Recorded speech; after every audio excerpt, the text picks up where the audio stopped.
अस्य श्री प्रज्ञा विवर्धन स्तोत्र मंत्रस्य सनत्कुमार ऋषिः स्वामी कार्तिकेयो देवता अनुष्टुप् मम सकल विद्या सिद्ध्यर्थं पाठे विनियोगः।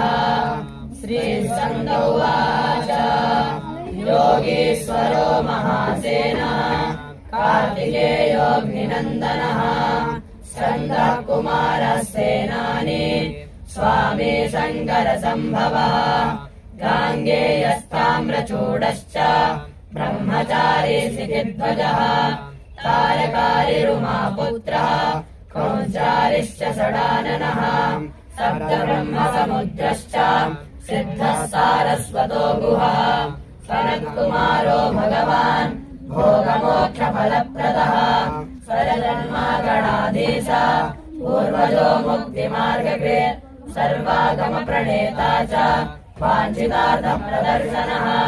28 नामानि मदीयानीति यः पठेत् प्रत्यूषं श्रद्धया युक्तो मूको वाचस्पतिर्भवेत्।